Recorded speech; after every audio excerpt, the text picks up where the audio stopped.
What's up, everybody? This is Cool Dude, and finally, I get to talk about Doctor Strange in the Multiverse of Madness. Now, before this review starts, I wanna say, I don't really do stuff like this often in any of these videos, because I mean, what are the chances the movie does this? But I am actually going to be giving you a spoiler warning for this review. And look, don't, before you go all psycho on me saying that, oh, I'm spoiling things on purpose. No, I always strive in all my cool reviews to stick to spoiler-free reviews because I don't like giving away spoilers to those that don't want to be spoiled about movies. But if I really want to go in depth with Doctor Strange in the Multiverse of Madness, which I do, and not make it like a very basic short review, which would end up happening if I didn't, talk about the things that are in it. I'm going to say right now that in this review there's going to be some major spoilers for WandaVision, the Disney Plus Marvel show, the very first one that came out in the MCU times. So if you do not want WandaVision spoiled, please stop this review right now, go watch WandaVision, and then come back to this review. Or better yet, while you're at it, watch WandaVision, then watch Doctor Strange, and then watch this review, whatever you like. But I'm warning you right now, I'm gonna go into spoiler territory with WandaVision because this movie does pick up pretty much of the themes and the ending of WandaVision. So if you don't want any of that spoiled, please get out. Like, if I were to not address the WandaVision side of this movie, then this review would take 2 minutes, and I really want to go in depth with this movie. So please, if you want to, next time you want to avoid spoilers, just click off this video. All right, we good? All the you guys that don't care are staying. We're good. All right, cool. So, really quick plot synopsis of Doctor Strange in the Multiverse of Madness. It picks up pretty much right after where No Way Home left off. Spider-Man No Way Home left off. Doctor Strange has been getting these reoccurring dreams of himself in these weird vastness of space and different versions of himself, and he keeps seeing this new character called America Chavez, who, as we later discover, has this really unique ability that, without addressing it too much, basically allows her multi-dimensional travel.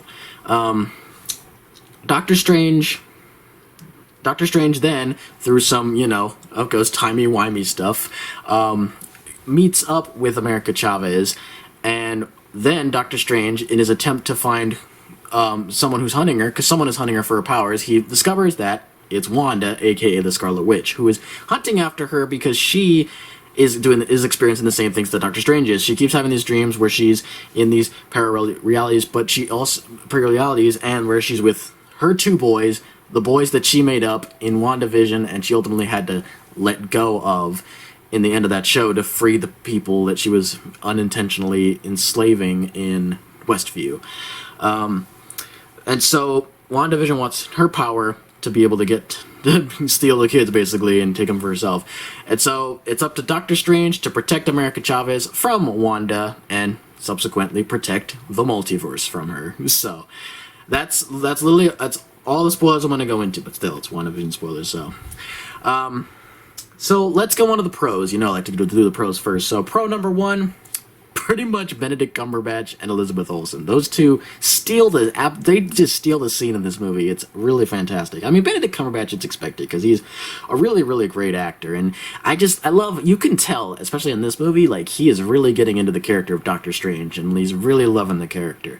Not to say that he wasn't, Doctor Strange in No Way Home or Infinity War and all those other movies. He was good in those ones, but I feel like this one in particular was one of the first instances where I'm like, this guy's Doctor Strange. I can totally see him as Doctor Strange. This works. I like this. This works.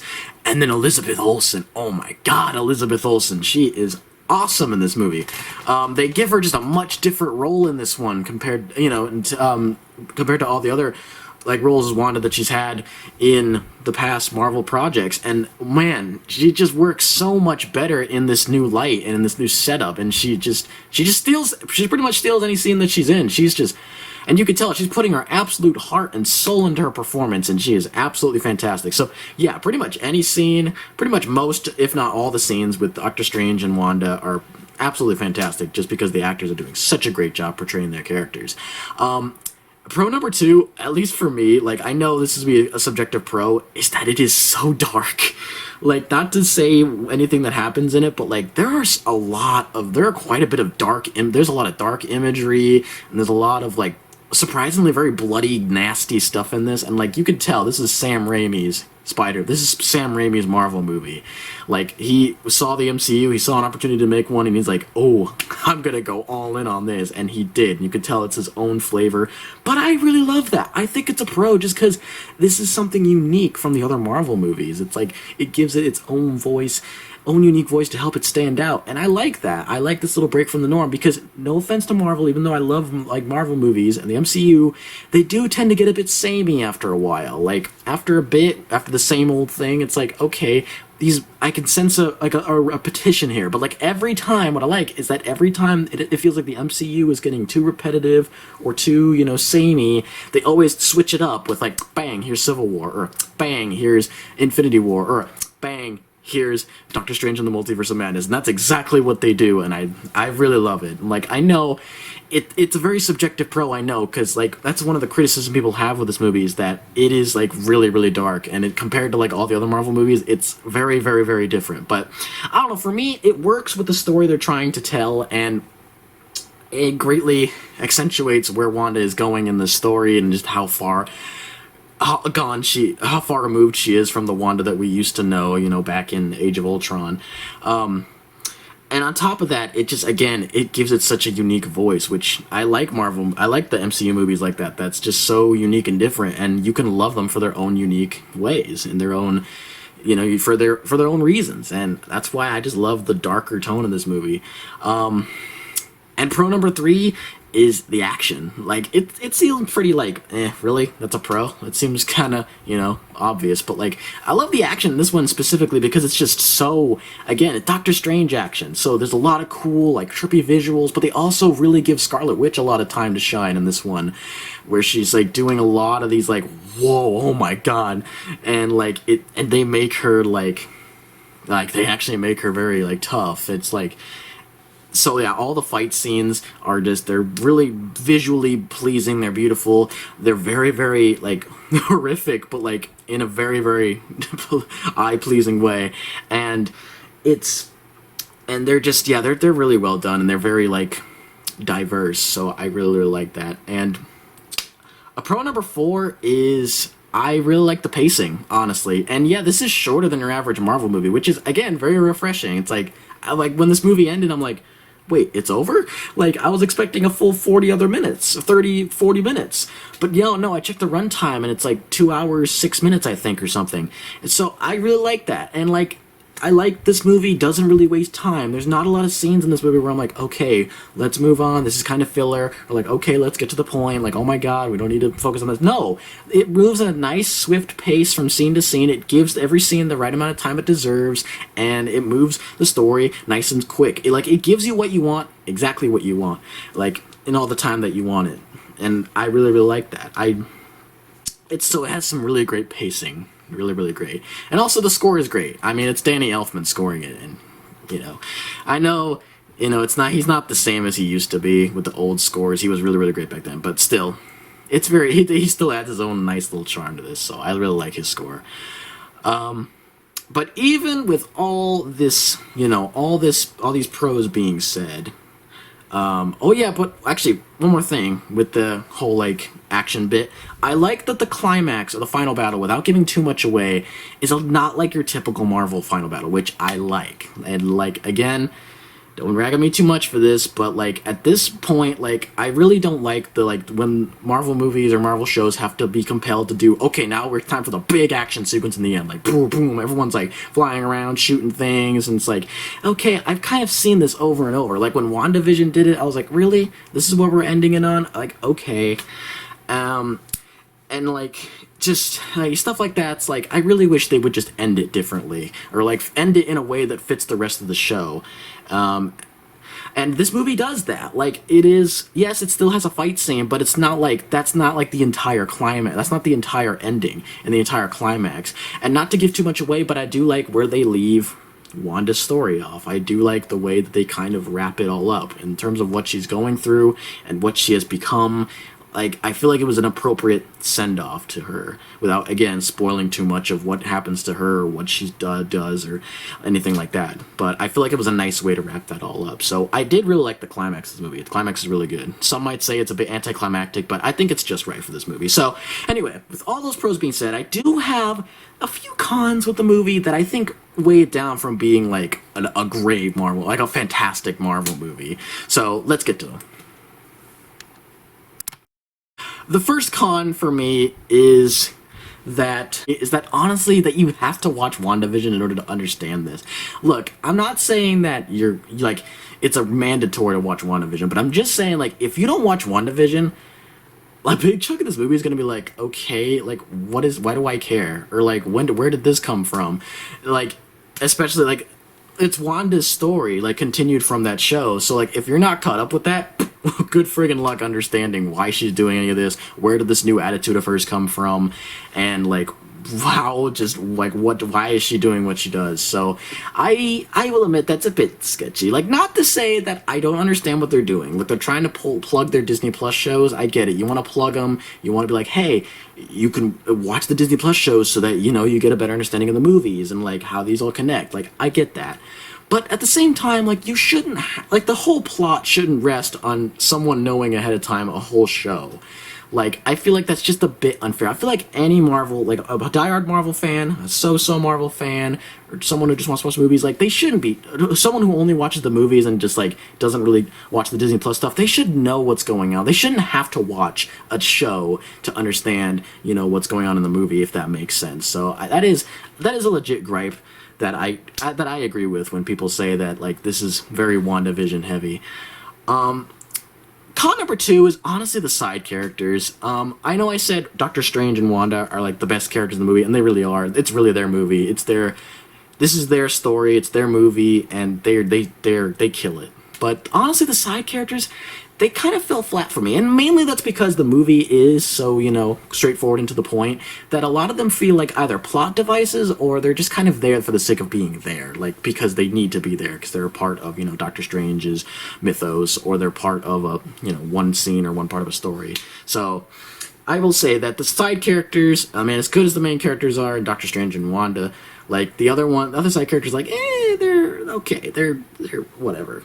So I really wish they would have been a little bit better developed, because they do, it's like some of them are really cool, but I just, you know, they don't really give them a lot to do. So, and then the only other really, like, the third con I would say, which this one's more like a nitpick, there is one scene, and again, I'm not going to spoil it, where they kind of, not to, again, go into anything, but they do explain why Wanda is doing this. And I mean, like, not in the sense that, like, you have to watch WandaVision to, like, understand where she's coming, where Wanda's coming from with what she's doing and what, you know, all that. But, like, it gives you an explanation as to just why she is doing the things that she's doing. Like why, you know, like, and I don't know, like, I feel like that's not really needed, especially, like, toward when this movie wraps up. I'm like, what was the purpose of that scene? Like, I feel like it didn't really further anything, and, like, the only other reason I can think is just that it gives them a reason to make, you know, like, Wanda's situation better, I guess, but, like, still, I don't know, like, I feel like, I don't know why they would do that, or, like, tease that whole, like, part of the story if it never really comes to fruition at all. But anyway, that's just me. That's really more of a nitpick. But honestly, outside of that, I think this movie's solid. Like, I know this movie's been getting a lot of mixed reviews, and I can really get that, because this movie is so different from the rest of the MCU catalog.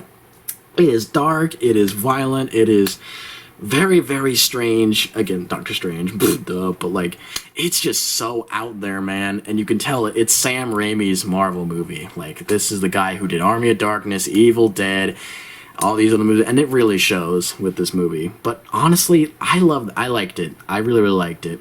I think it had a unique voice. I loved the dark stuff. It was a really great story. Anyway, Doctor Strange and Wanda were amazing in this. The score is solid. The action is really, really good, and the pacing is remarkably smooth. I like it a lot. And I like that it didn't feel the need to, overstay its welcome. It gives you exactly what you want with a title called Doctor Strange in the Multiverse of Madness, and yeah, that's what you get. Like, you get what you paid to see, so I really like that. The only thing really weighing him down is really the weak side characters, and just the fact that you kind of need to watch a Disney Plus show, like the entirety of a Disney Plus show, to understand what's going on in this movie, which I'm not all about that. I'm really not for that. So, but outside of that, this is really good. I'm going to give this a 4 Doctor Strange portals out of 5. This is a really, really solid movie. If you're an MCU fan, you definitely should watch this, because, I mean, if you're an MCU fan, you're going to watch all of them. And I would say, if you're hesitant on the darker tone, because I know this is not going to be for everyone. I get that. Like, this is not the kind of superhero movie that everyone's going to get behind and everyone's going to agree with the tone that it goes through. But all I'd say is give it a chance. Like, just give it a chance. And if you don't really like it, that's fine. Because I'm not going to say it goes overly dark. Like, it does go dark, but it doesn't go, like, super, super dark. At the end of the day, it's still a Marvel movie, but with a darker tone. But, so if you're hesitant on the whole dark themes of it, or not the dark theme, but, like, the much more twisted, like, version of Doctor Strange that's being promoted here, I'd just say give it a shot. Because, you might like it. You might like it. So, I still recommend this movie quite a bit, despite just how different it is from the Marvel catalog. I still think it's worth a watch. So, with that, that's going to wrap it up for this review. Hopefully you guys enjoyed. I'm sorry I was a bit all over the place with this one. Haven't done a cool review in a hot second, but I really wanted to talk about this one. So, if you enjoyed it, leave a like, and let me know what you thought of Doctor Strange in the Multiverse of Madness down in the comments below. Like, what were your thoughts on the movie? Did you like where it went? And if you don't really care about Doctor Strange in the Multiverse of Madness, you just want to leave a comment, please feel free to do so. I'd be happy to hear what you have to say. And until next time, guys, stay cool, and I will see you in the next video. Bye-bye, y'all.